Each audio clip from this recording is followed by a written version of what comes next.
Okay, good evening, ladies and gentlemen. Welcome to this evening's meeting of the Manningham City Council. Begin with item 1, the opening prayer and statement of acknowledgement. Almighty God, we pray for your blessing upon this council, help and prosper its work for the advancement and benefit of its people, so that peace and happiness, unity and justice may be established among us all. Amen. Amen. Manningham City Council acknowledges the Wurundjeri people as the traditional custodians of the land we now know as Manningham. We pay our respects to Wurundjeri elders past and present and value the ongoing contribution to the cultural heritage of Manningham. I'd also like to acknowledge any former councillors and mayors who are attending this evening on the live stream. Council would also like to acknowledge the contribution made to Manningham over the years by people of diverse backgrounds and cultures. I welcome all members of the public to this council meeting and who have joined us online to observe proceedings. In response to the evolving coronavirus situation, changes have been made to the Local Government Act, which permit council meetings to be held virtually for a limited time.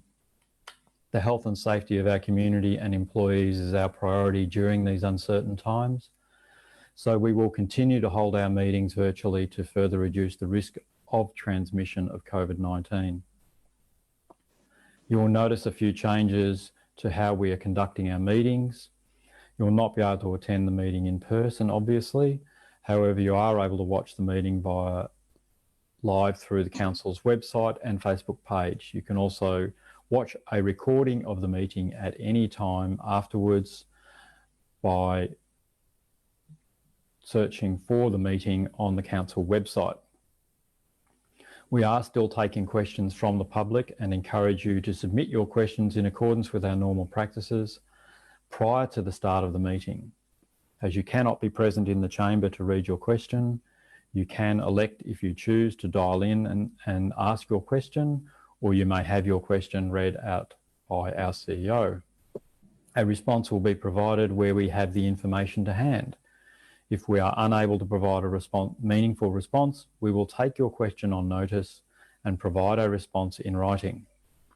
We will deal with a maximum of 2 questions per person and 2 questions on any one issue. If you have more than 2 questions, please submit these additional questions in writing to Council through the normal channels. Finally, I would like to advise that if we experience any technical issues during the meeting, we will make every attempt to resolve them within 30 minutes. If we are unable to resolve the issue, the meeting will be adjourned to another time and date. A notice will be placed on the Council's website advising the new meeting date and time and when the adjourned meeting will recommence.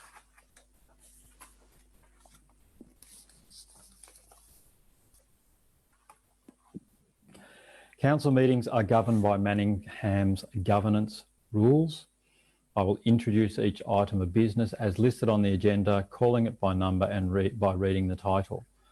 I will then call for a mover and seconder of a motion on the item before opening any debate. Only councillors are able to join the debate on an item. Councillors may adopt the officer's recommendation in the report or propose amendments and supplementary motions. Item 2, apologies and requests for leave of absence. I will now confirm the attendance of every councillor. Councillor Mike Zafiropoulos. Present. Councillor Anna Chen. Present. Councillor Andrew Conlon. Present. Councillor Sophie Galbally. Present. Councillor Jeff Goff. Wow. You're present. Councillor Dot Haynes. Present. Councillor Michelle Kleinert. Present. Councillor Paula Piccinini. Present. Thank you, everyone. There are no apologies and everyone is here. Item 3, prior notification of conflict of interest. There are no prior notifications of conflict of interest received for this evening's meeting. Councillors, would anyone like to give a notice of conflict of interest at this time? No. No. Thank you, councillors. No one has indicated that they do. We will therefore proceed. Item 4, confirmation of minutes. Do I have a mover for this particular matter? Councillor Chen. Thank you, Mr. Mayor. I move that the minutes of the council meeting held on 25th August 2020 be confirmed. Thank you, councillor. Do I have a seconder? Councillor Piccinini. I will put the motion. Those for, please raise your hand and confirm. I see all hands are raised. That motion is carried unanimously. Thank you, councillors. Item 5, presentations. Item 5.1, the passing of Manuel Jones Carrasco. Councillors, it is with deep sadness that I must inform you of the recent passing of a council officer, Manuel Jones Carrasco. Mr. Carrasco worked as an engineering surveyor for 15 years in Manningham City Council. He was an integral part of the Manningham team, delivering a host of projects, sharing his love for engineering surveying with those around him. I have a motion of condolence before us, councillors. Do I have a mover for this motion? Councillor Haynes. Mr. Mayor, I would like to move that Council place on record its sadness at the recent passing of Mr. Manuel Jones Carrasco. Record its appreciation for the contribution of Mr. Jones Carrasco during his 15 years of service at Manningham City Council, and extend its deepest sympathies and condolences to Mr. Jones Carrasco's family at this very difficult time. Thank you, councillor. Do I have a seconder? Councillor Kleinert. Councillors, I would ask for a minute's silence in memory of Mr. Carrasco and in affirmation of us passing this particular motion.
Thank you, councillors. If you could just raise your hand to confirm the passing of the motion for me, just to finalise this. Thank you. And councillors, one reason I asked for a minute of silence this evening was that we are, of course, not just remembering Mr. Carrasco and his contribution to our city, but the contribution to our city of many people who have lost their lives in recent months due to the current circumstance. Too many lives have been lost in this current virus. That isn't the situation for Mr. Carrasco. However, it has been a difficult time in our city for many families, and hopefully there'll be few more who have to pay the terrible price that is being paid at the moment in our country.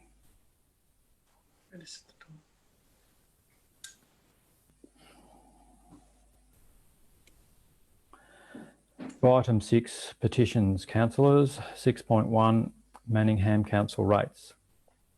Do I have a mover for this particular matter? Councillor Chen. Mr. Mayor, I move that the petition with 404 signatories from residents of Manningham, Victoria, and locations across Australia to review the increase of council rates 2020 be received and referred through to the appropriate officer for response. Thank you, councillor. Do I have a seconder? Councillor Zafiropoulos. Thank you, Councillor. Councillors, as you know, it is our normal practice for petitions to be passed directly through to the officers for response. So a response will be presented as normal in writing to the petitioner. And I believe some form of response has already been sent, but a formal response from the staff will be provided to the petitioner in due course. So, councillors, I will now put the motion. Those for? I see all hands are raised. That motion is carried unanimously. Thank you. Item 7, public question time. At this time, anyone submitting a question to council is not required to be present. We have given people the option of dialing in to ask their question directly to the council or have the question read by the CEO. Our questions tonight are from Mr. Barry Watson. He has asked for his questions to be read by the CEO, Mr. Andrew Day. Over to you, Andrew. Thank you, Mayor. The first question is, on 25th the 8th, 2020, I asked Mayor McLeish on behalf of the health of Manningham residents to force an air quality SEP impact study to be done for North East Link. This is legislation and should have been done in the EES. Niall Shee responded by saying Manningham advocates strongly that this is being done by NELP and other state authorities. Please explain the meaning of advocates strongly and forward to me what correspondence from Manningham to NELP or other parties has occurred, and also advice as to when this health impact study will be done. Thank you for your question, Mr. Watson. I'll refer this question to Angelo Corumbas, the Director of City Planning and Community, to respond. Thank you, Mayor, and thank you, Mr. Watson, for your question. Council officers and the executive are continuing to raise the community concerns on various aspects of the project to NELP and their officers, and we're doing that on a regular basis as there's been ongoing meetings throughout this project, and there'll continue to be. Specific questions about sort of further studies that you've raised by NELP really need to be directed to that authority. And in regard to correspondence, we ordinarily don't circulate copies of correspondence to third parties for privacy reasons. Thank you, Mr. Corumbas. Question 2, Mr. CEO. Second question is, I have previously advised Manningham Council that page 65 of the NELP Planning Minister Wynn's report requested a night noise road traffic policy be produced by Department of Transport and EPA. Both parties are refusing to act. In the interest of Manningham health relating to sleep disturbances near major roads, please explain and forward to me what correspondence from Manningham to NELP or EPA has occurred regarding this matter. I'll refer this particular question to Angelo Corumbas again, Director of City Planning and Community. Thank you, Mayor, and thanks again, Mr. Watson, for your question. So Council has advocated, as you've previously been advised, for a nighttime noise limit during the EES process, during those hearings which were held last year. And the documentation for that can be found on the Engage Victoria website. The Minister included an environmental protection requirement for nighttime noise restrictions, and that EPR can also be found on the NELP website. So Council has advocated for those concerns with NELP. Thank you, Mr. Mayor. Thank you, Mr. Corumbas. Now we have one further question which came in via email. Let me just ask the CEO to read that question. The question comes from a Mr. Roland Yu. Thank you, Mayor. In regards to the COVID relief measures, are there any processes or procedures to guarantee local suppliers and residents will have priority for Manningham Council projects and jobs? Thank you, Mr. CEO. I'll refer that question to Mr. Philip Lee, Director of Shared Services. Thank you, Mr. Mayor, and thank you, Mr. Hugh, for your question. Whilst we can't guarantee local suppliers and residents will have priority for Council's projects, our procurement practices, they're governed by the Local Government Act, and we can't favour one supplier over another. However, Council's procurement policy and our processes that are in place do encourage Council to buy local where possible and where it's feasible. Our procurement framework builds local business into our consideration. And of course, this also depends on local business capacity and capability. Our processes focus on early market research, engagement and analysis, and that also includes a definite focus on local business. Since COVID-19, Council has also started to build a local business procurement database. Thank you, Mr. Lee. We're now on to item 8, admission of urgent business. There are no items of urgent business. Item 9, planning permit applications. There are no planning permit applications. Item 10, city planning and community. 10.1, the community relief grants. Do I have a mover for this particular matter? Councillor Zafiropoulos. I move that the recommendation be adopted. Thank you, Councillor. Do we have a seconder? Councillor Chen, the floor is yours, Councillor Zafiropoulos. Okay, thank you. In May 2020, Council endorsed an initial allocation of $300,000 for immediate relief to those in the community who were affected adversely by COVID-19, and in particular, the restrictions that were imposed in our community. Now, this particular report seeks Council's consideration for a number of recommendations for the 2020 Community Relief Grants Program. This particular program will fund not-for-profit community groups and directly responds to the impacts of COVID-19 pandemic and the subsequent lockdowns. So it's not like our community grants. This is directly related to COVID. This particular program has got 3 categories. The community recovery category. In that category, there were 8 applications. The range was between $25,000 and $75,000.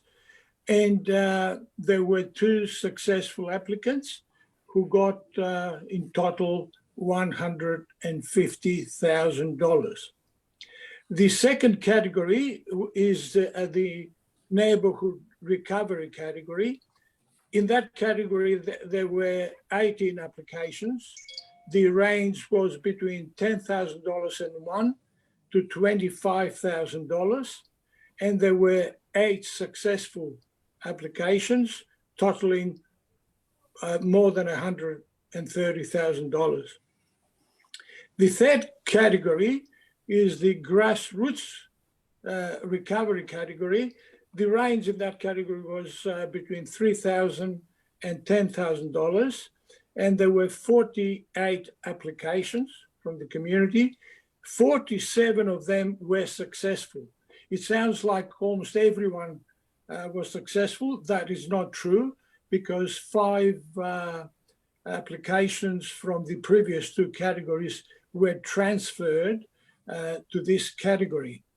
I think it's important to highlight that there was a thorough assessment of those categories by the officers to start with, and then the first 2 categories were referred to an independent panel. The third category, the grassroots one, was assessed by delegated officers.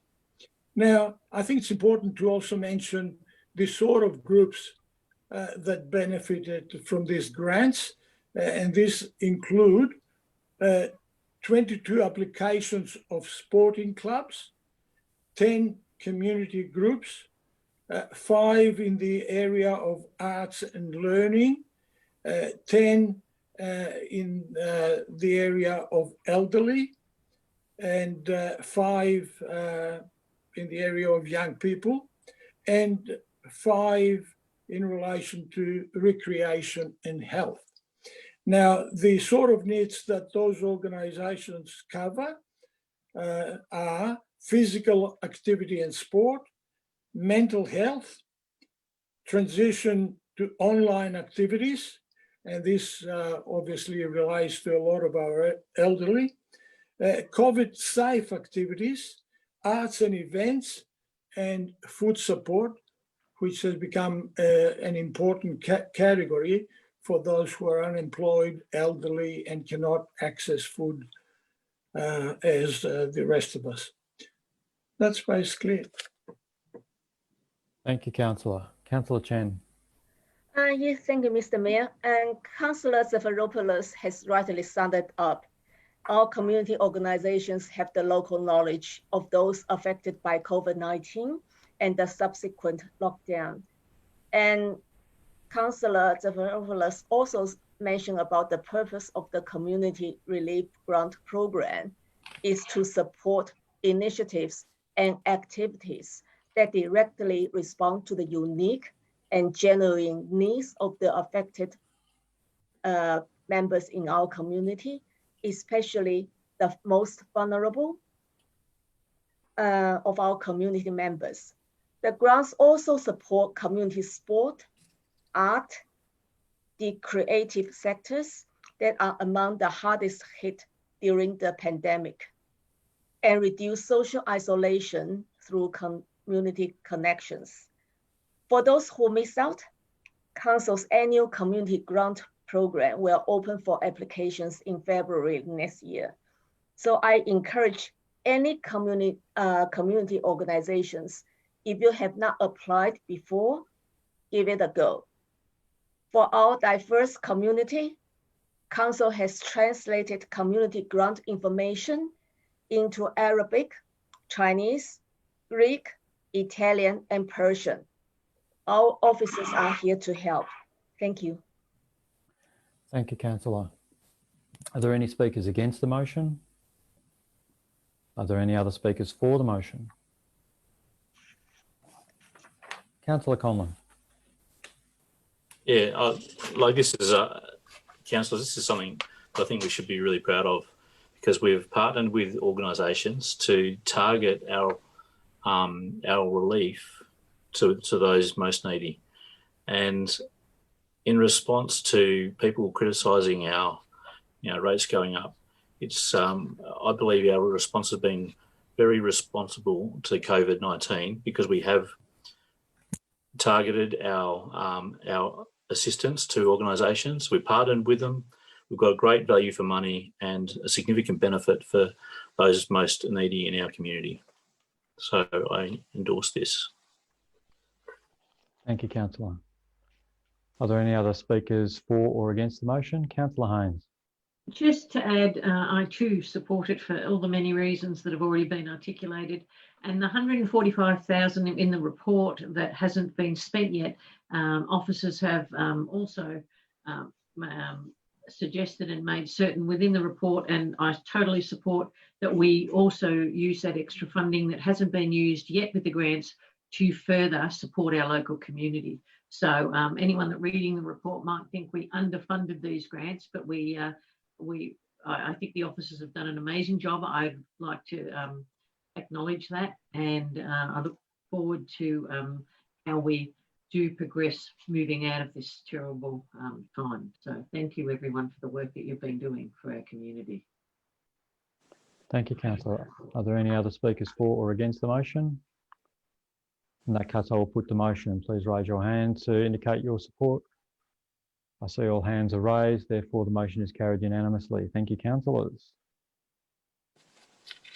Item 10.2, the Warrandyte River Reserve change to off-leash area. Do I have a mover for this matter? Councillor Conlon. I'd like to move that the recommendation be adopted. Thank you, councillor. Do I have a seconder? Councillor Galbally. Councillor Conlon, the floor is yours. Thank you. Well, this is another given us our last one of our last meetings of this term.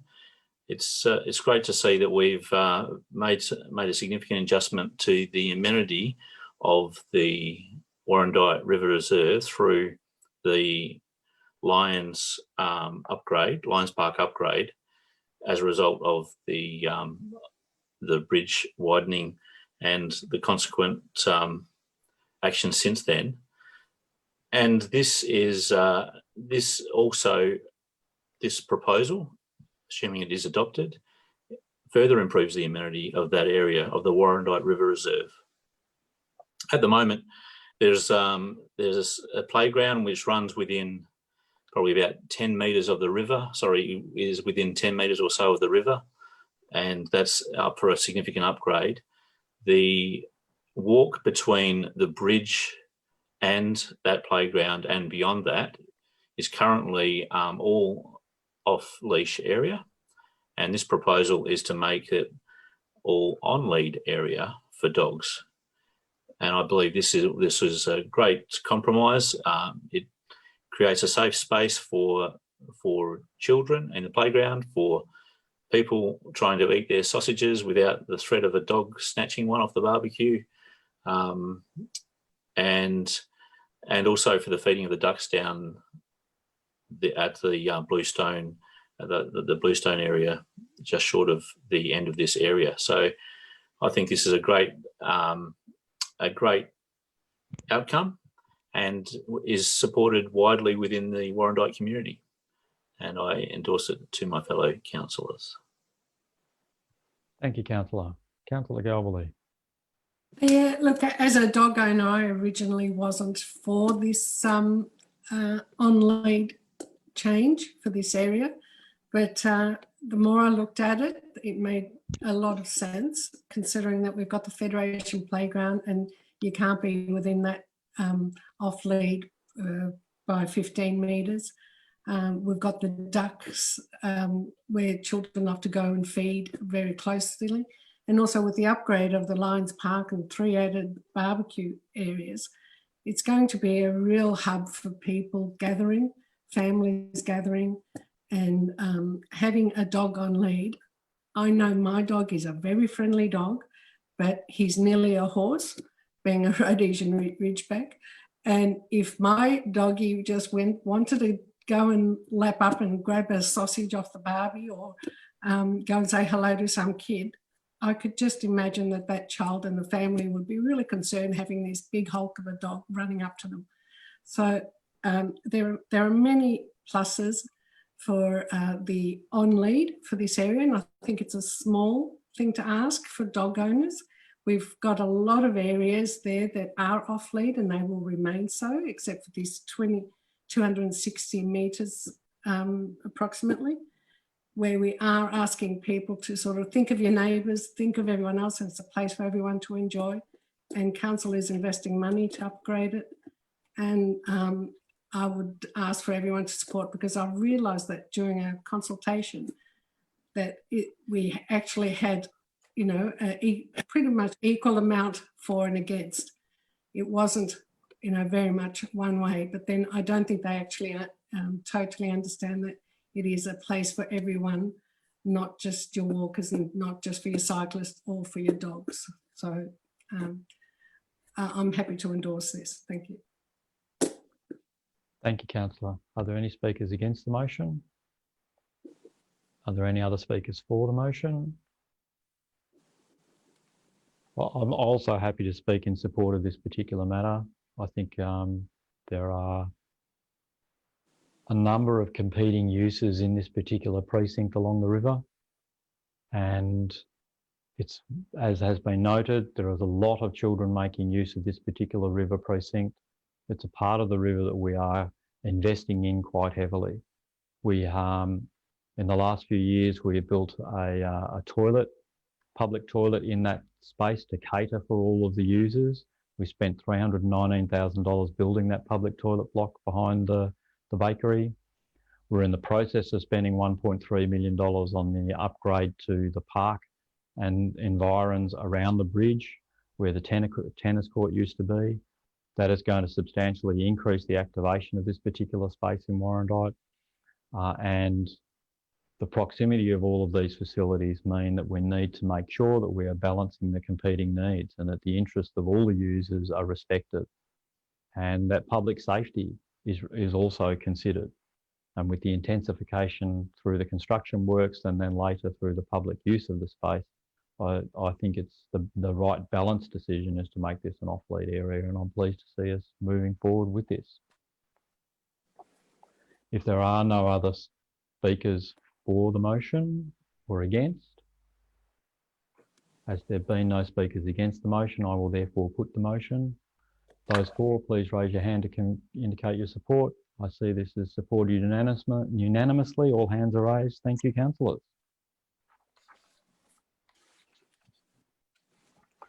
Item 10.3, the Heritage Advisory Committee Terms of Reference, minor rectification. Do I have a mover for this particular matter?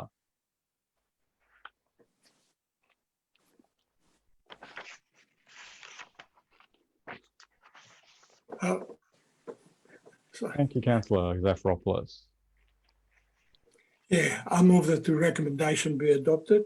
Thank you. Do I have a seconder? Councillor Piccinini. Councillor Zafiropoulos.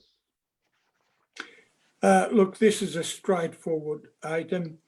At Council's meeting in April this year, Council adopted an incorrect version of the terms of reference of this committee, and all this report does now, it seeks to rectify this error. Great, thank you, Councillor. Councillor Piccinini. Nothing to add? Great. Oh, I was muted. That's right, not now. Are there any speakers against the motion? Any other speakers for the motion? I will therefore put the motion. All those for, please raise your hand to confirm your assent. I see all hands are raised. That motion is carried unanimously. Thank you, councillors. Item 11, City Services. There are no City Services report. Item 12, Shared Services. 12.1, the 2019-20 Financial Report and Performance Statement Approval in Principle. Do I have a mover for this matter? I'll move it, Mr. Councillor Mayor. Goff. Mr. Mayor, I move that the recommendation be adopted. Thank you, Councillor. Do I have a seconder? Councillor Kleiner. Floor is yours, Councillor Goff. Thank you, Mr. Mayor, and councillors. It's an important part of a process that we're going through now, and that's what it is. We've got to actually get our financial reports up and signed and into the Auditor General by the 30th of September. So indeed, these are the financial reports that have been gone through. It's gone through all the processes at Manningham to make sure it's true and correct, and all through our audit committee, and the Auditor General has come and reviewed our figures, and this is the report that he has made and believes that it's a true and accurate record of the operations and financial performance of Manningham throughout that year. This is the 2019 to 2020 year. So it's the year that's just gone. Important to note in that particular year is that it wasn't business as just usual. However, we did still manage to get over $45 million worth of capital works done in the time, and a whole lot of things that are done. But also we had a great impact of COVID on our operations. And the effect of that was nearly $2.5 million worth of an effect on us, on how we've operated and how it's gone. That is through reducing our income, and things had to be shut, like MC Squared, the libraries were shut, the swimming pools were shut. There are a whole lot of other effects on our operations during that time. So it wasn't operation as usual from March probably onwards within Manningham, and it's a good figure. We had gone through, even in that short-term time, relief measures of, jeepers, I don't know how much, look, close to $500,000 in relief measures in those couple of months there. But then we've prepared in our budget for this year a lot more into that area. I think it's important to note that we are leaving Manningham in a very good financial position. We are debt free. And councillors, if you can recall 4 years ago when we first met up and started this council term, we worked in the parameter that we set out in Manningham, which has been set out for a while. We don't want to leave the next council with a huge debt. Debt is good in some aspects, but debt is bad in others because it commits future councils and future generations of ratepayers to pay off interest bills that mount up and mount up and mount up. And if you're continually in debt, then they continually mount up, and that causes problems when it gets to the big level. We're in a fortunate position, councillors, with our books and how it is at the moment, because we are debt free. But remember, we did borrow $7 or $8 million, so over $7 million, to do the electric light conversion to LED. And the parameter was that it was paid off before our council finished. So we as a council didn't hand on to the next council a debt that they would have to look at and pay off. Okay, so I'm very happy that we've gone through that. We've got a wonderful set of new lights in our community that save us millions a year in electricity costs. So it's an absolute wonderful use of our money, and that is being paid off, and it will create savings for us into the future. And it is paid off. As I said before, over $48 million with capital works and everything else. So basically, councillors, this is something that we need to approve. It needs to be signed by Councillor Lemire and Andrew, the CEO, needs to sign that, and it needs to be off the Auditor General. And when he signs, it's all formal. So thank you for everybody that's participated in the preparation of these documents. I know that it's been a lot of work and a lot of process, and the Auditor General report is good. And I suppose it now goes into the history archives of Manningham and how it was operating in 1990-20.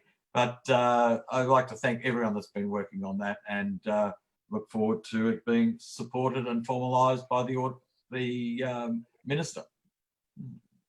Auditor General. Thank you, Councillor. Councillor Kleinert. Thank you, Mr. Mayor. And thank you, Councillor Goff, very well stated. Just in addition to that, it's something to really highlight that I think has been very important to us as a council. The capital works, roads, drainage, footpaths and cycleways, just shy of 26 million. And that was spent in that financial year. A lot of the work's being done that, in these horrible times that we're in, we are seeing utilised so well by our residents. And it's these things that you look and appreciate so much when, all you've got to do is 1 hour, now luckily 2 hours of exercise every day to be able to walk and, our parks, our open space, our streetscape, 4.3 million. These are substantial amounts of money that has gone, and that's gone to really for our residents. And times like now, we're really seeing the benefits of that. So that's something that we shouldn't forget. It is a very good report. We are a very well-functioning municipality, and it's a credit to the organisation and what we've done to know that we are future-proofing our city, and things like this really shows and highlights that. So very good report, and commend you to accept it this evening. Thank you, Councillor. Are there any speakers against the motion? Are there any other speakers for the motion? Well, councillors, this is our last financial report as a council before the events that are transpiring in a few weeks' time. And I, for one, am enormously proud of the financial report that we're sending through to the government this week. I'll be signing it tomorrow. As was noted, when this council was formed nearly 4 years ago, We had over $7 million in debt that was inherited by this council for the defined benefit superannuation obligations. We have paid that debt off. Furthermore, we've actually committed a savings program towards future calls on the defined benefits program. And we now have cash in reserves put aside for future calls. So we've gone from a council that owed money in respect of this liability to having saved for future purposes. That means we're saving the money as people are employed in those roles, the people that will call on those funds. And that's a very sensible management of the finances of the city. When I look at what we're spending on information technology today and I compare it where we were 4 years ago, councillors, it is light and day and night. 4 years ago, we were being challenged by the efficacy of our information systems, and we had some challenges in the efficient operation of the council, especially in planning and engineering, because we hadn't had long-term investment in information technology. We as a council adopted a policy of pursuing investment in information technology. We drove cuts in the organisation operating costs to fund that investment in information technology, and we made substantial investments in it. Right across the organisation, we've invested in IT. It's been a substantial enabler of productivity inside the organisation, and it's paid enormous dividends currently in the COVID-19 environment. Because when the council was forced to work from home, we had in place information technology systems that could do it. If this had happened 4 years ago, our organisation would really have struggled. But when this hit us at the start of this year, we were ready. We had the new phone systems, we had the mobile computers for all the staff, we had portable headsets for the phone system for staff. People could actually take their phone extension from the office, answer it at home, using the council's computer, and continue providing services to our community. That is only as a result of the efforts of this council in funding it and the extraordinary efforts in the staff of the council in implementing those investments on behalf of the community that have enabled and empowered the organisation to survive in the current environment. And it has delivered an outstanding result in terms of planning performance. If you go back 4 years ago, we were fairly poorly positioned in terms of planning processes because we were taking too long to make planning decisions and we were exceeding the time limits. It was taking way too long to process planning permit applications.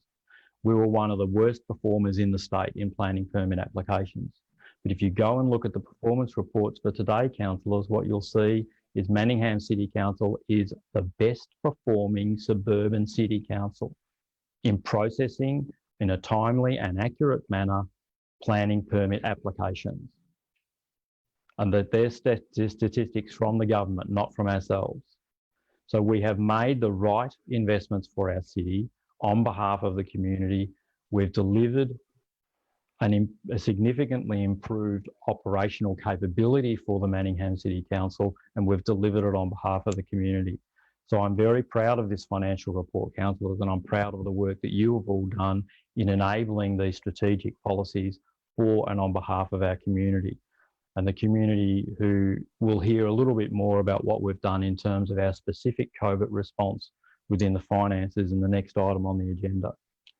So councillors, I would ask that you all vote, raise your hands if you support this particular motion on behalf of our community. I see all hands are raised in support of the motion. That motion is carried unanimously. Thank you, councillors.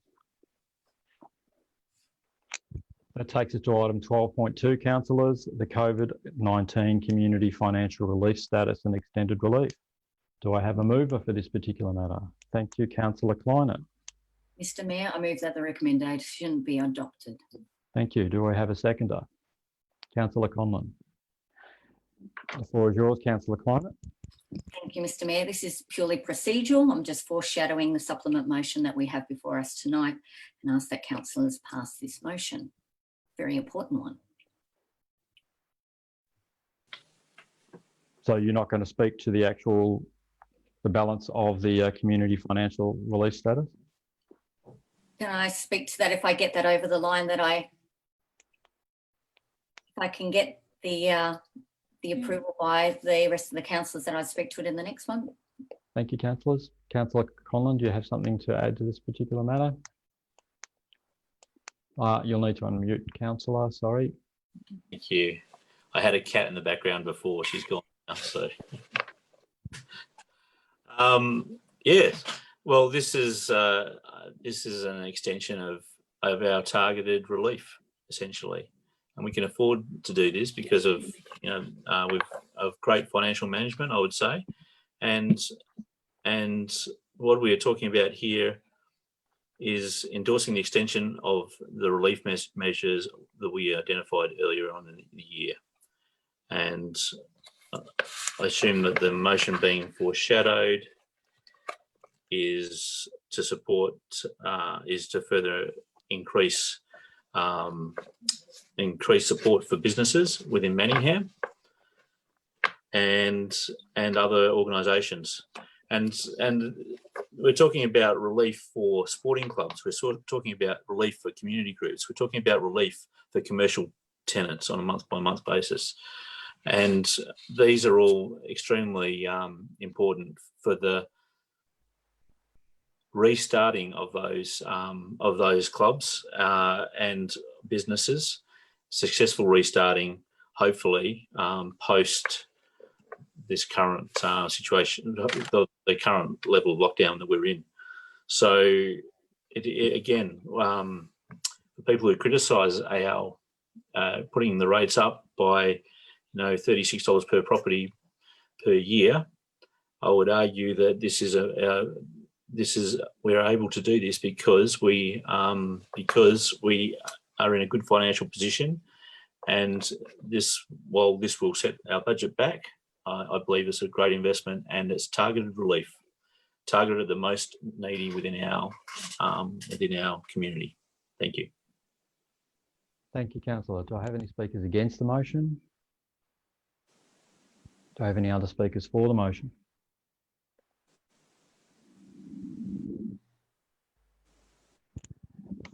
In that case, I will put the motion. Councillors, those please raise your hand in affirmation if you support the motion. I see all hands are raised. Thank you, councillors. The motion is carried unanimously. Councillor Klein, you foreshadowed a supplementary motion. Okay, I'd like to, I think everyone's got it, but the council, I'll read it out in full, that the council authorises the executive officer to plan further support for Manningham community as metropolitan Melbourne emerges from the COVID-19 stage 4 lockdown. This should include the consultation and consider the inclusion of the following measures. A, supporting activity within shopping precincts by enabling trading to occur outdoors where practical and safe. Such initiatives in support of local businesses and community organisations may include increased footpath trading, the use of pop-up spaces, increased activation in other public open spaces. B, where practical and safe, permit the temporary use of car parking spaces for activity proposed by paragraph A. C, the current waiver of 50% be increased to 100% of fees associated with footpath trading permits, trader parking permits, discount on food premises registration and health premises registration for 2020-21 financial year to small business operators in cases of demonstrated hardship in accordance with council's financial hardship criteria. D, other financial and physical infrastructure support which can be achieved via reallocation within council's capital and operating budgets to enable the activity proposed by paragraph A. And E, the preparation of a report which sets out financial relief and initiatives that may further support small businesses and community support for the consideration of the new council after the 2020 election. Thank you, councillor. Do I have a seconder for that particular motion? Councillor Galbally. Floor is yours, councillor Klein. Thank you. I'm very excited to speak to this this evening, and I think this is absolutely fantastic in preparation for what we hope is the very imminent reopening of our communities as we wait upon the state government. This is an extraordinary time, and for local government, this was just going to be evolving in the next few months and into the next council. Massive decisions to be made as we walk through the process of making sure that we have economic viability, that our activity centres are vibrant and connected. There is so much that can be done to reconnect us all together. You know, the shop local, buy local, stay connected means that we'll have a healthier and safer community. To enable, this is a wonderful motion of council working with our local businesses. We need to, this is so much more important now than has ever been for local government to connect with our local businesses, to empower them, inspire them, and make these places, you know, even more vibrant than they were before. We are so lucky and so blessed in the city of Manningham, because I don't know any other municipality that has got what we have. And we know that, and that's why we love our city. But what has happened over this last year, we all want to forget. And you know, but it's real. It's not going away, and this just really empowers our council as we, you know, finish this term, and the extended space between the new council being elected means that we're saying to our organisation, empower the city of these people that are hurting, that have just, you know, they need us in that leadership role to say we will do what we can within the law, within safety, within the parameters of what state government's allowing us to do. You know, we'll do it rightly and correctly, but, you know, I just think that, you know, I see beyond. I see the glass half full. I have to see the glass half full, because, you know, our it's just beautiful. We have a good city. Sorry. When you walk through the cities in our activity centres and you see how empty it is, but you see the look of people's faces in their eyes. They're so hurting to connect. And this is just wonderful, because it's saying council is going to do what it can together in partnership with the people that know their business, with the people that have put their blood and sweat over years and years, that they can look to this and go, okay, we can get through this. We're not going to give up. And for our traders, we don't want them to give up. The community is behind them, and council is behind them by this. You know, there will be rigorous ways. People won't be able to take advantage of it, but the right people that need the help, council is saying that through this motion that we will get beyond this. We will get through this, because we are tired. We are all tired. We're locked away and we're tired and we're fed up. And this is nearly over. We're nearly there. And this is the light that I see at the end of the tunnel that starts to brighten up and bring back what we want and what we believe is core to our city. And I commend, you know, our council for the great work we've done to work with the office to bring about, you know, these initiatives, to understand that this is not over, and there'll be many more things coming through in the months for the next council to make decisions on, just like this. So councillors, I commend that you support this, because I'm so happy to be able to pass this, because I think this is vital to showing our community, showing our businesses that we hear and we listen, and we want to be on the journey with them as they survive and they thrive. Thank you. Thank you, Councillor. Councillor Galbally. Yes, thank you. Thank you, Councillor Kleiner. I would actually like to thank the outgoing council for having the forward thinking and planning to, as we move into this period of no government, that we can actually pass on the authority to our CEO to make sure that as the restrictions open up post stage 4, which is going to allow some of our businesses to start operating again and start, but with strict limitations to numbers and spacing, that a lot of their business, especially in hospitality, won't survive in their current format. They will really require an expanded outside area to survive. And by us supporting the footpath trading and even taking over car parks where needed and where it can be done, that is a real positive move. And it's something that I know, because I know a lot of people in hospitality that are wondering how they're going to survive, how they're going to fit the numbers to make it workable. Because the more numbers, let's face it, the more numbers they get in, the more the economy is going to come back. But it also means more jobs for locals as well. So it's going to be something that we can't do because we're in, what's that phrase again? We're in not sleep. Caretaker.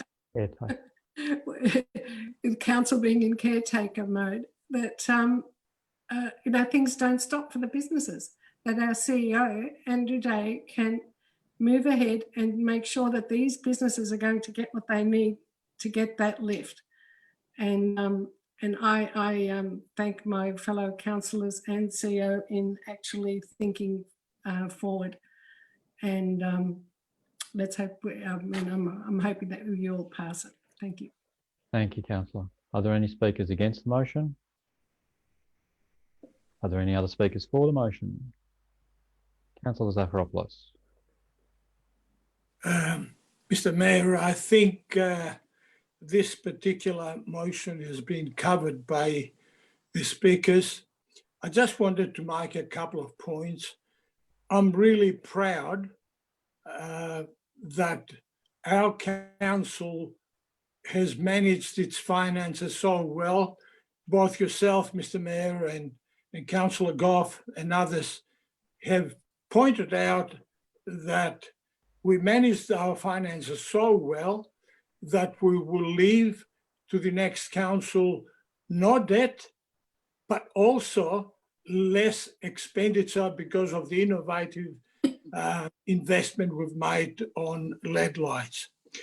I think it's important for our community to understand the complex system of finances, and we have seen a little bit of an anxiety around. Can I make this point that is relatively simple, I think? The amount of money we are spending on COVID and those who have been impacted adversely is almost $5 million. Now, this is equivalent to 5% of increase in our rates.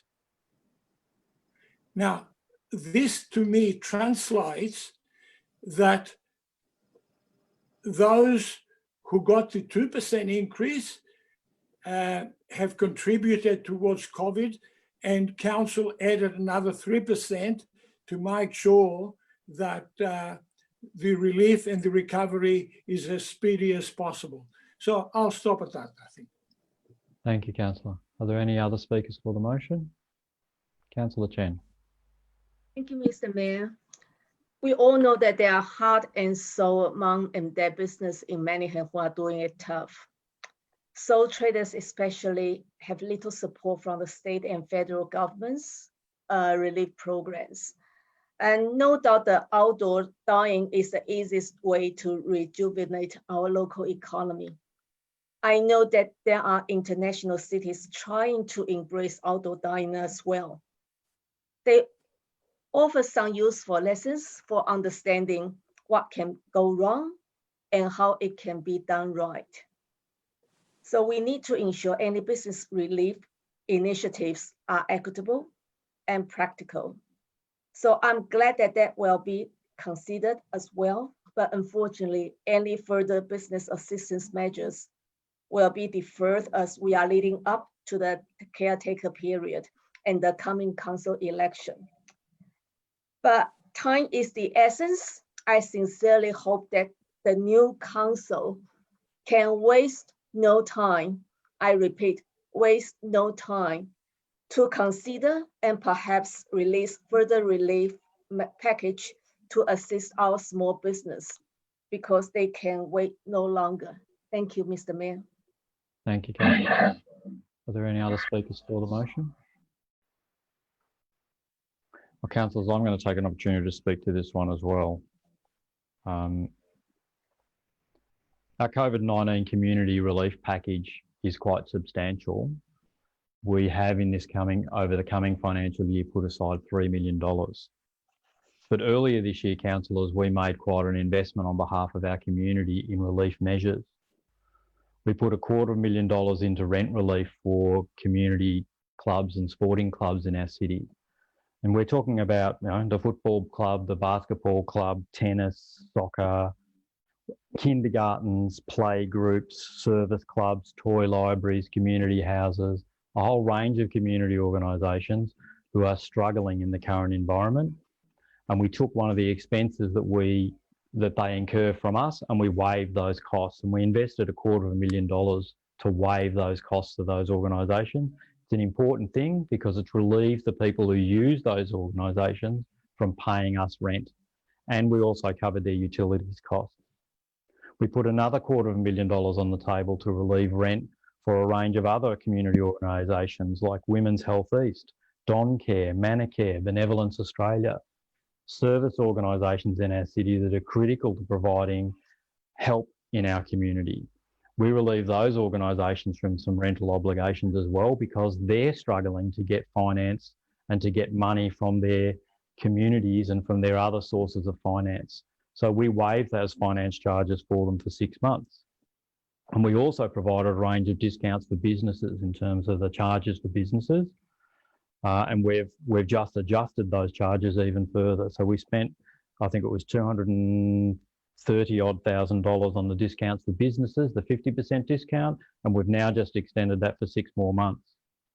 So we are, through these current motions before us tonight, councillors, we are taking those measures that we've already put on the table, the benefits we've already given to those clubs and organisations over the past months of COVID-19, and we're now extending that program.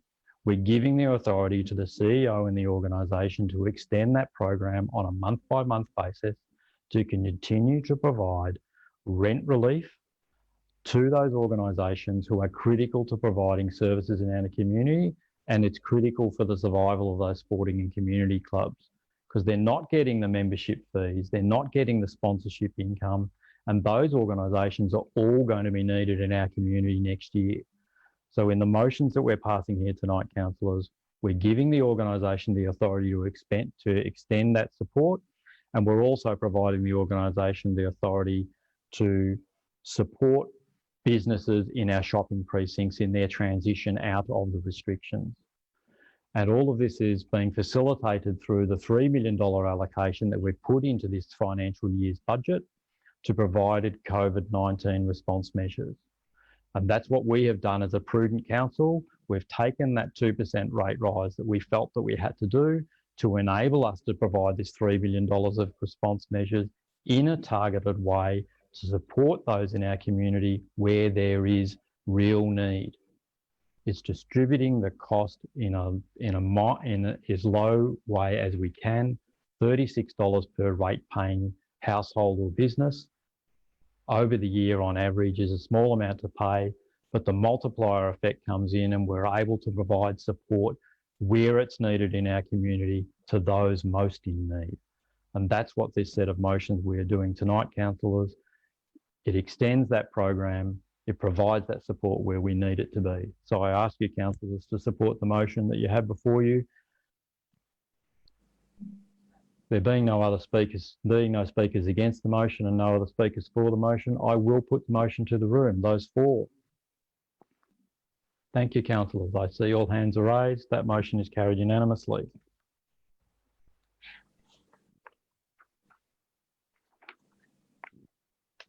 Item 13, Chief Executive Officer. 13.1, Instruments of Appointment and Authorisation. Do I have a move of this matter? Councillor Haynes. Move that the recommendation be adopted. Thank you, Councillor. Do I have a seconder? Councillor Piccinini.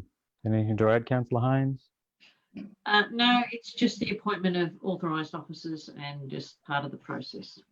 Thank you, Councillor. Councillor Piccinini. Nothing to add. Thank you. Any speakers against the motion? I will put the motion. Those for, please raise your hand. I see all hands are raised. That motion is carried unanimously. Thank you, councillors. Item 13.2, Record of Assembly of Councillors. Do I have a mover? Councillor Chen. I move that the recommendation be adopted. Thank you, councillor. Do I have a seconder? Councillor Kleinert. Anything to add, Councillor Chen? Nothing to add, Mr. Mayor. Thank you, Councillor Kleinert. Nothing to add, Mr. Any Mayor. speakers against? Any other speakers? I will put the motion. Those for, please raise your hand. I see all hands are raised. That item is carried unanimously. Thank you. Item 13.3, documents for sealing. Do I have a mover? Councillor Haynes. I move that the recommendation be adopted as per the papers that have already been distributed. Thank you, councillor. Do I have a seconder? Councillor Conlon. Councillor Haynes. Nothing further. Thank you. Councillor Conlon. No, thanks. Any speakers against? I'll therefore put the motion. Those for? Those against? That is carried unanimously. Thank you, councillors. Item 14, urgent business. There are no items of urgent business. Item 15, councillor question time. Councillors, do you wish to raise any questions? Yep. Councillor Conlon. I've got a few, if that's okay. I'll just give some context. In the previous easing of restrictions coming out of COVID, there was quite a bit of confusion about what could open, what couldn't, etc. And I was wondering if the officers could confirm what lessons we learnt from that earlier experience, and how is that, and how are those lessons going to be applied in hopefully the upcoming easing of restrictions, particularly as it applies to sports facilities and playgrounds, which I know the playgrounds are already done, but. Thank you, councillor. Mr. CEO. Thank you for the question, Councillor Conlon. I might ask the Director of City Services to join and answer this as well. Absolutely, there are a lot of learnings from the previous easing of restrictions in terms of needing to facilitate and support sports groups, particularly because we know that one of the challenges is that often announcements are made and then a couple of days later the regulations have changed, and then a couple of days after that, in the last experience, there was the detail in terms of what could and couldn't open. So we've been working closely through the MAV, advocating through the MAV, Municipal Association of Victoria, to the state government, been working closely with them as well as sporting bodies to make sure that the information flows through as quickly as possible so we can get that through to sports clubs and support the sports clubs. But Rochelle might like to add to that a little bit as well. Thank you, Councillor, for your question. And there have been key learnings from the reopening of the sporting facilities back in June this year with the easing of COVID-19 restrictions. We've adopted a lot of these learnings, and one in particular is working more closely with the sporting clubs to assist them in developing their COVID management plans and also updating those to the current restrictions such as masks, etc., so that they can return to play, and they are prepared to return to play in the coming weeks. We are also providing them support with transition planning for play season in summer 2021 and also in winter next year. In addition to that as well, we're also offering other relief and recovery for these sporting clubs as well. Thank you. I have another question. Please, councillor.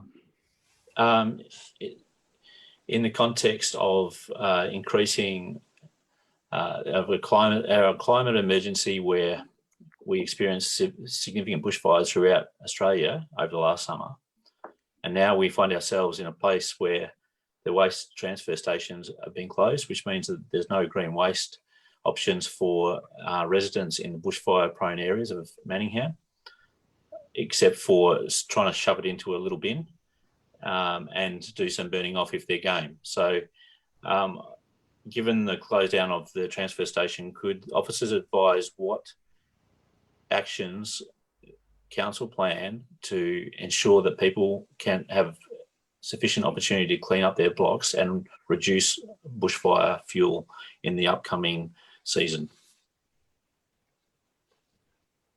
CEO? Again, I might hand this over to the Director of City Services. Thank you.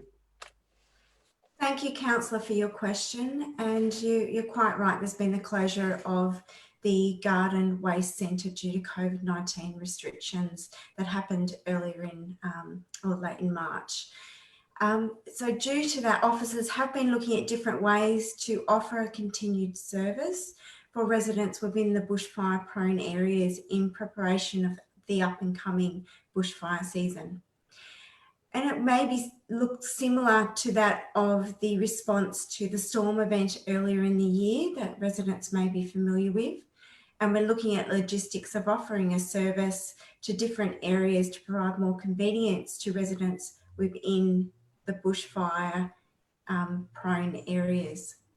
More information is to be provided on this alternative service provision in the coming weeks ahead of the bushfire season, and how residents can dispose of the additional garden waste on their property prior to the season coming up. Thank you very much. I have a further few questions. Yeah, and I'll just give some context. I guess from my background in automotive engineering, where you do your best to try and predict what might happen through a process. It's called failure mode and effect analysis. They use it to design planes initially, and so stop planes falling out of the sky unexpectedly. And as a result of that, you have redundant systems, etc., etc. I find it incredible that we seem to be in a predictable environment now, where it should have been. It was predictable that we had a pandemic at one stage. It was predictable how it should be managed, but there doesn't seem to have been effective planning. There seems to be a failure of planning, a failure of implementation of those plans, and a failure of accountability. And it's critical that we understand how we got to this point, because we, Manningham, have an emergency management process and committees that are legislated by the Victorian government for local management of emergencies, and they're fed by a regional management of emergencies, and that's fed by a state management of emergencies. And there happens to be a pandemic emergency plan. And what I cannot fathom is how that plan is so scant on detail. It barely mentions contact tracing as a critical part of the plan. Do you have a question that's relevant to council? Yeah. Good question. Yeah, this is relevant. This is about the emergency management plan. This is, we are responsible. I could, let me quote you out of one of our plans, the regional plan that we are, Eastern Metro Council's local government pandemic influenza plan, 10.3. Influenza is most commonly transmitted by airborne aerosols. Surprise, surprise. This is an old plan, but we don't seem to. Sorry. Do you have a question? I'm getting to the question. Point of order, Mr. Mayor. Yes, Mr. Councillor.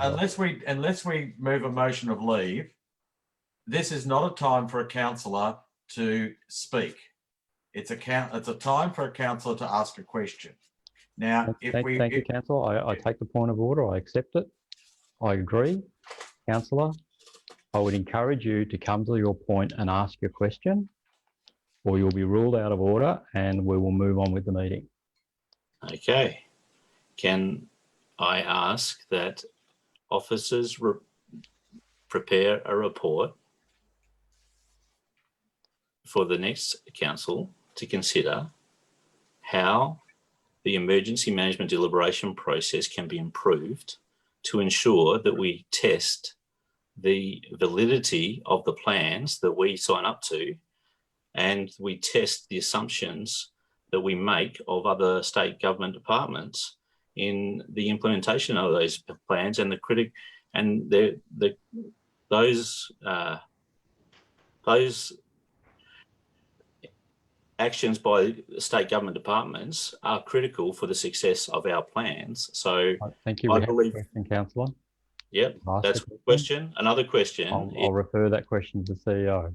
We'll take that question as read, and we will obviously report back to the next council on our processes in relation to how we locally prepare for pandemics. We have done some training, certainly not predicting COVID-19, but we have and do consistently train for emergency operations, and have done some training in relation to disease outbreak within the last 12 months, actually, but not focused to that extent. So we're happy to report back to the council on our processes and then how they feed up into more localised and state processes, and obviously pick up on learnings from COVID-19, because there are no doubt plenty of those, Councillor.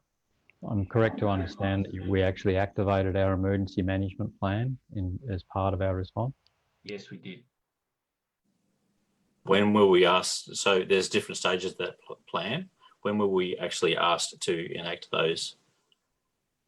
Well, what we did was we actually enacted our crisis management team, which is part of our overall processes, and we did that very early in the process. I can't remember the exact date, but it was in March, where we actually put into place our own localised plan to respond to the crisis and prepare to support the community.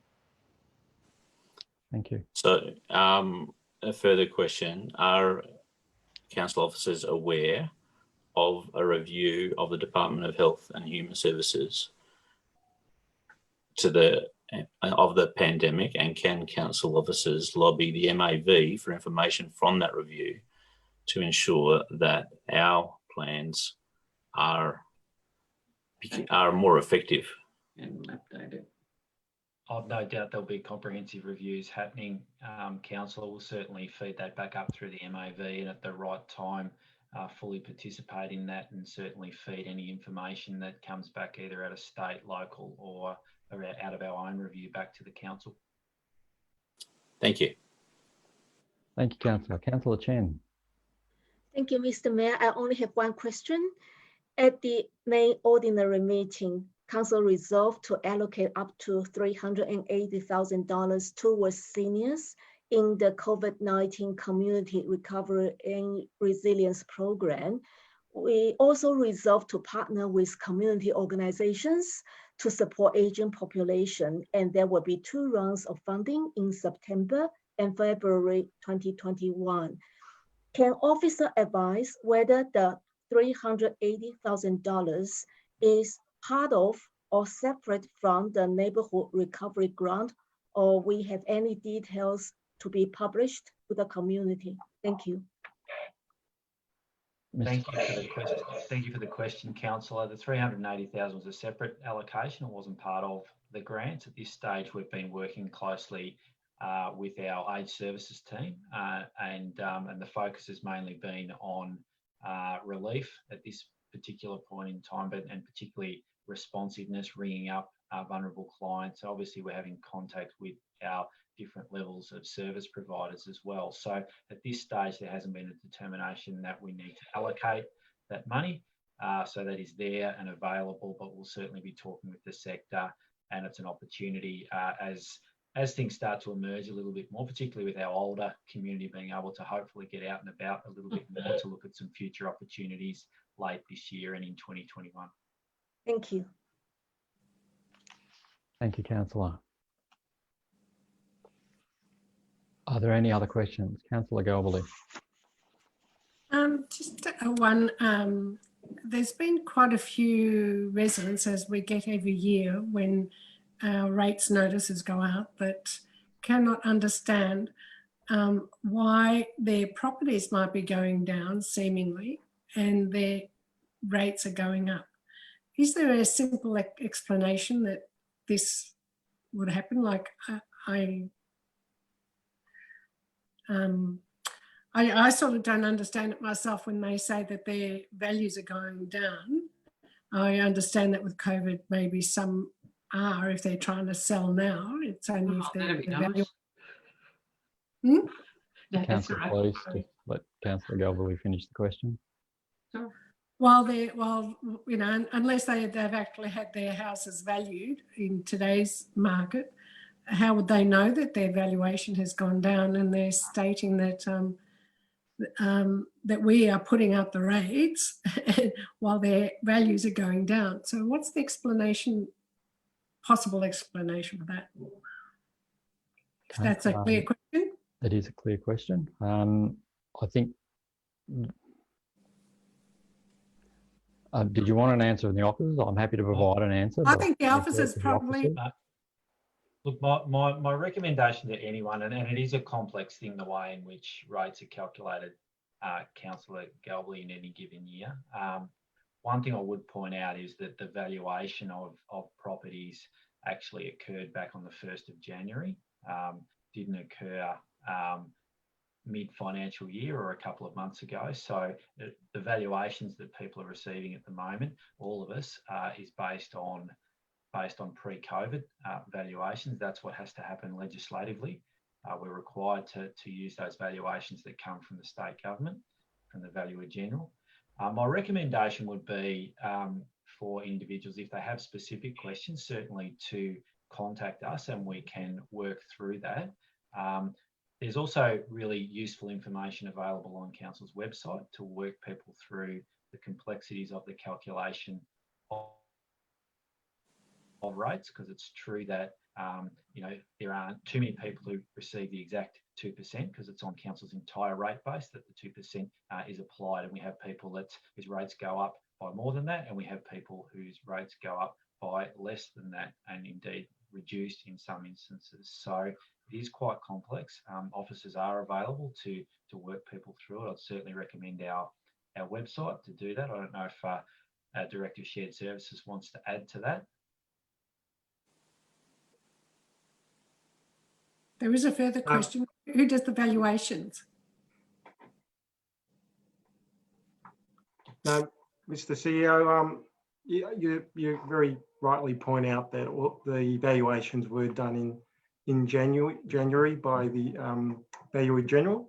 So that is largely the reason why rate valuations did go up. But as you explained, there is a range, and depending on which part of the municipality the property falls within, determines if that property did indeed go up or down.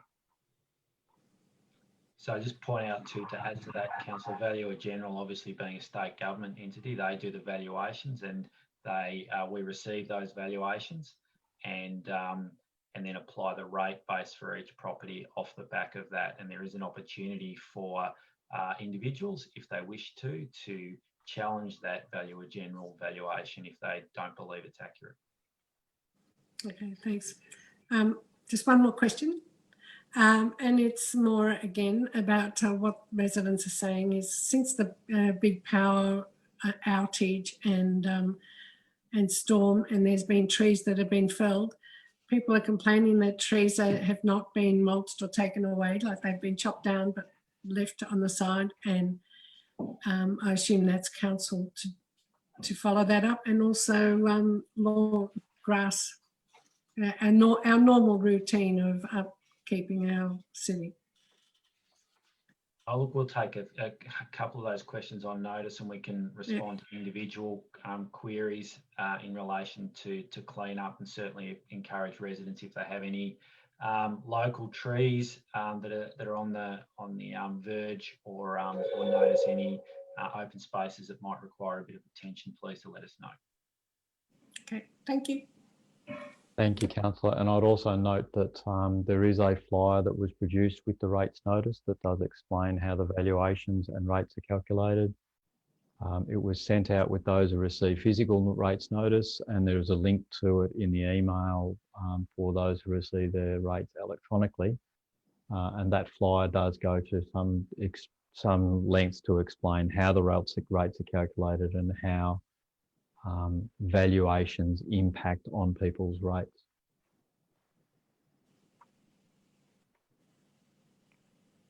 Councillor Goff. Thank you, Mr. Mayor. I've got two questions. The first question is, again, a lot of people are talking about I suppose, a profit at Manningham of in the orders of tens of millions of dollars, $20 million or whatever as a profit. I'm just wanting clarification of is that accounting treatment of things, or is that a figure that we have just sitting in the bank ready to spend on whatever we want? Certainly, Councillor. I can answer that, or do you want me to refer it to an It's up to you, Mr. Mayor. You can answer it, or if you need anything else, you can refer it. Councillor, our budget was struck with a $12.6 million surplus, and that budget is prepared in compliance with accounting standards, and those accounting standards determine how various items are treated, whether items are treated before surplus or after surplus. And in that surplus of $12.6 million, there are three notable items that are essentially non-cash items. So there is $6.9 million of contributions from developers. So they're developers who are developing property in our city, and I'll talk a little more about that later. Those funds are placed in a special reserve. They can only be used for specific purposes, such as investing in our parks and open spaces. So that had to be included in that 12.6, but it's a payment by developers for future investment in public open space and other matters. There is a $1 million non-monetary contribution, such as assets that are transferred to us. So when a property is developed and they build a stormwater drain or a footpath or those sorts of things as part of the development, $1 million of assets transfer to us, and that forms part of that 12.6 million. And the final one is a $2.8 million of payment of capital grants from governments. So those payments of capital grants are specifically for capital works, and they must be treated as a part of the surplus contribution. So all up, that comes to about $10.7 million of that 12.6 million is already committed in those three ways that I described. And for accounting reasons, it must be treated as a surplus. But the fact is that it's not actually surplus funds available for council to invest for the community. So when it comes down to the actual underlying cash surplus, it's $1.9 million is our cash surplus. Now, if you look at that, that's in the context of us actually putting $3 million into COVID release in the next 12 months. So, you know, with that that $3 million pretty quickly deals with the $1.9 million surplus. But the reality is that the way surpluses are treated from an accounting perspective, that $1.9 million, is council is required to contribute those to our reserves. And we then draw on reserves to help fund our capital investment projects. So in the current year's budget, we have a $50 million capital works program. And we will draw, to fund that $50 million, we will draw $32 million from rates, and we will draw $9.7 million from reserves and developer contributions. So we're putting $1.9 million into the reserves through the surplus, and then we're pulling, and we're putting 6.9 from developer contributions, and then we're pulling 9.7 million from reserves to fund partly fund the capital works program. So part of the problem, councillor, is that people are trying to simplify what are the complex accounting arrangements for a council, and that you can't simplify council finances down to one simple headline number and say you understand it and that surplus is a terrible thing. It actually comes down to you understanding the complex sequence of funds coming in, surplus is going to reserves, reserves being drawn down upon to fund capital works. And that's what we've done. So our capital works program gets 32 million from rates, 9.7 from reserves, 2.8 from external grants, $400,000 from asset sales, and $5 million carried forward from last financial year to complete projects that haven't yet finished. That's where the $50 million in capital works comes from. So, thank you, Mr. Mayor. I don't think we need to go elsewhere. The second question that I've got for you is with regard to a comparison of giving $64 or $66 or sorry, $36 a year back to people by not applying a rate rise, as opposed to what we're committing to our community that's going to be targeted money. If I can have an explanation of that, and does it equate to more or less, and what's the benefits of having a targeted one over everyone getting 60 cents or 70 cents a week, or it's $36 a year or something like that? Well, the answer is that we are spending more on our community relief package than we are raising through the rate increase. So we're actually investing more. And the rationale is that our primary source of income is rates. $36 per rateable property or business is a relatively modest increase. It's 2%. It is a modest increase, and it distributes affordability right across our community. It's the only mechanism we have, essentially, to distribute that affordably. And what we have then done is implemented a set of targeted measures to then provide relief in our community to those most in need. So we've set up special payment arrangements for those experiencing financial hardship. We have increased the low income rate rebate by 56% for those who are on a fixed and very low income. They're able to apply for a rate rebate. We've provided a range of additional support services for older residents. You heard just before from Councillor Chen about over $300,000 going into relief proposals for elderly citizens. We've got the introduction of the Community Relief Fund, where there is $1 million in grants being made available to our community.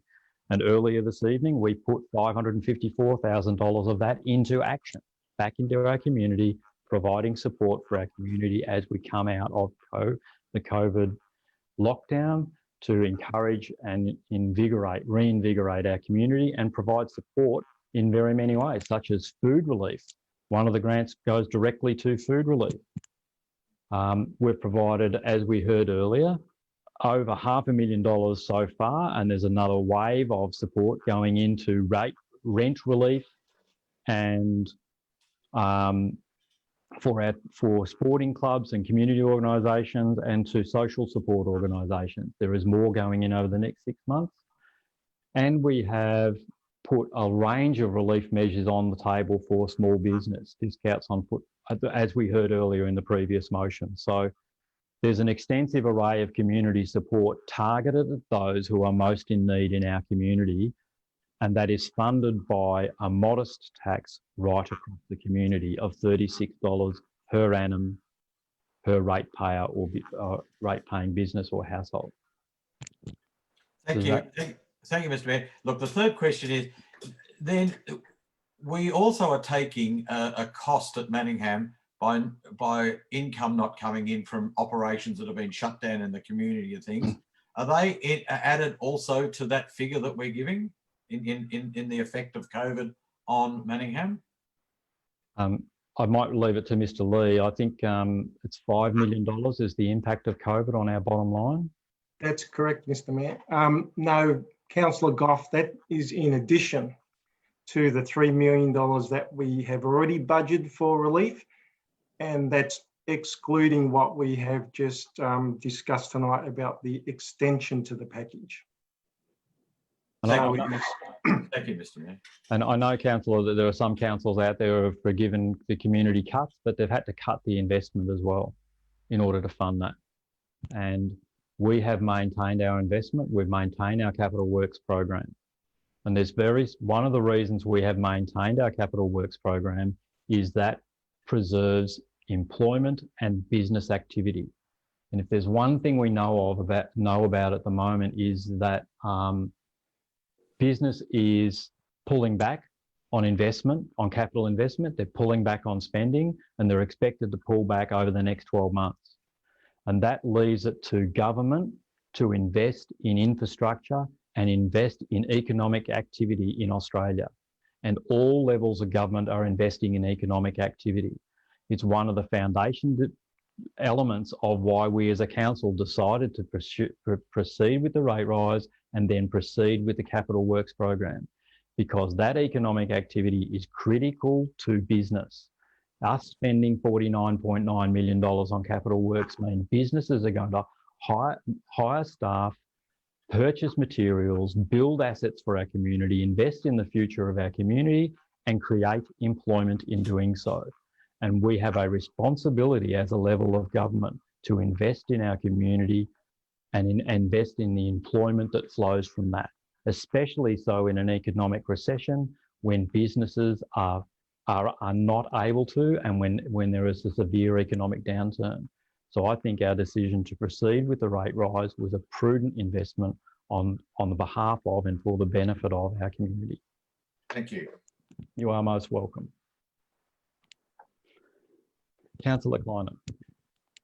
Mr. Mayor, can it be confirmed that the waste charge, the state government waste charge levy that was to increase on local government in January 2021 by approximately, 30%, of which council did say that we weren't going to hand that over, we were going to absorb that as a council and not pass that on to our ratepayers. Is this correct that it has been actually moved to now July 2021? Are you aware of it being deferred, Mr. CEO? My understanding is there was an announcement on that, Councillor Klein, in relation to further deferrals on waste charge, but we're still working through the details of all of those announcements. So we'll certainly inform councillors when we're 100% across the detail. Hopefully that does occur, Councillor, because the last time I saw the number when it was going to apply from the 1st of January, it was going to be a cost to council of about $730,000. Now, normally that $730,000 increase in waste fees would be passed on to ratepayers through an increase in their waste charges. But as a council, as part of our budget, we chose to not pass that on. We absorbed that $730,000 cost increase, and we froze waste charges right across the city. So if people are looking at their rates notice and look at their waste charge, if they've got the same bins, they're paying the same charge this year as they did last year. Thank you for reminding me of that particular point.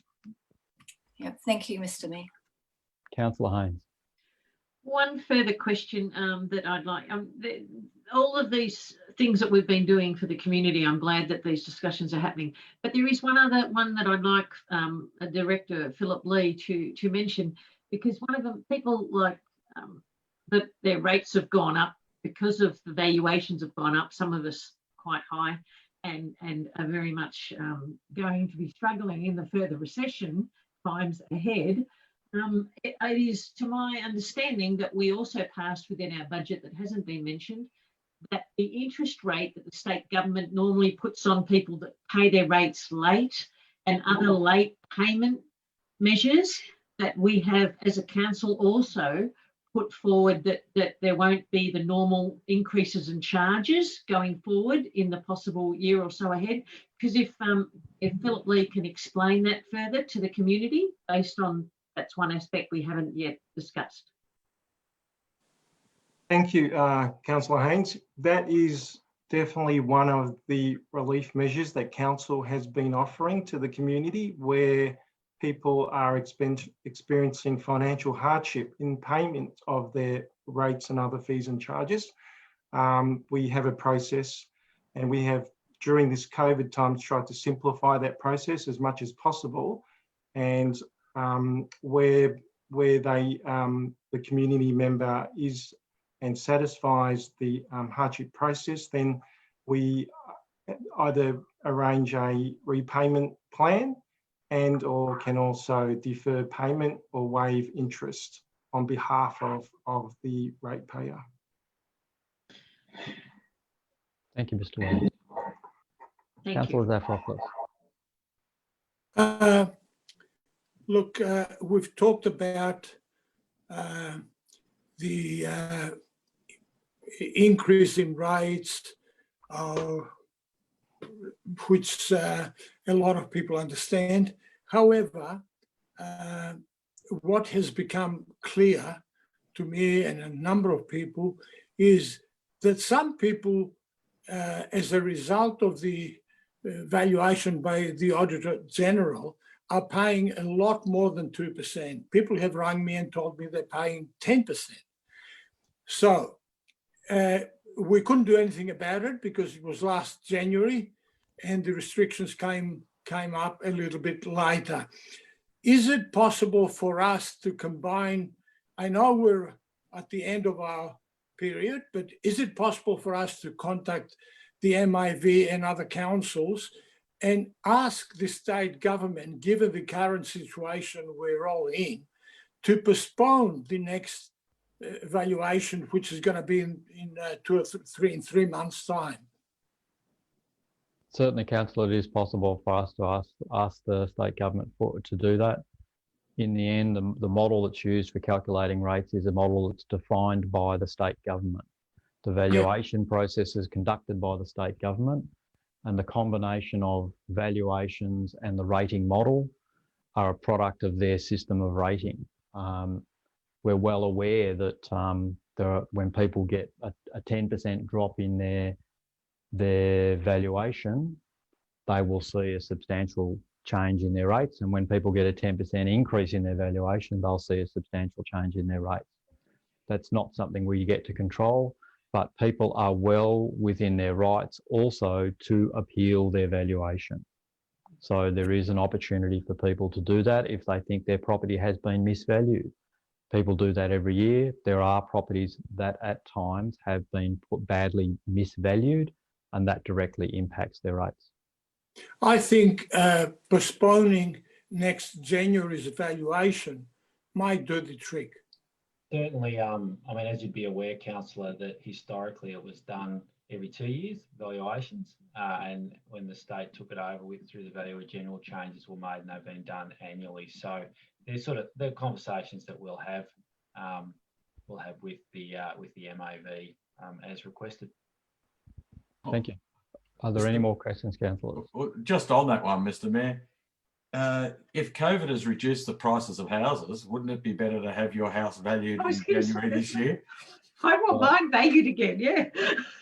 Well, Councillor, I'm not sure at what point they would issue the valuation or whether they'd simply check the validity of the valuation. Valuations are delivered on the same date every year and valued back to that date. So if house prices are reduced, it might be in people's interest to have it revalued again. Exactly. We shall see what people elect to do. Are there any other questions, councillors? In that case, councillors, I believe that deals with this quick councillor question time. We are now up to the next item of business, which is item 16, confidential reports. Do I have, at this point in the meeting, it is normal that occasionally council has matters of a confidential nature where we need to discuss those matters in camera for members of our community, and we have one such matter before us this evening. So at this point, what will happen is we will see a motion to move the meeting into camera so that the councillors can consider and vote on the item that's before them. So do I have a mover for this particular matter? Councillor Piccinini. Thank you, Mr. Mayor. I move that Council close the meeting to the public pursuant to Section 66, subsection 2A of the Local Government Act 2020 to consider item 16.1, CEO Performance Review 2019-20. The relevant ground applying is Section 3, subsection 1 of the Local Government Act 2020 concerning personal information, being information which, if released, would result in the unreasonable disclosure of information about any person or their personal affairs. Thank you, councillor. Do I have a seconder for this matter? Councillor Kleiner. As this is a procedural motion, I will put the motion. Those in support, please raise your hand. I see all hands are raised. That matter is passed unanimously.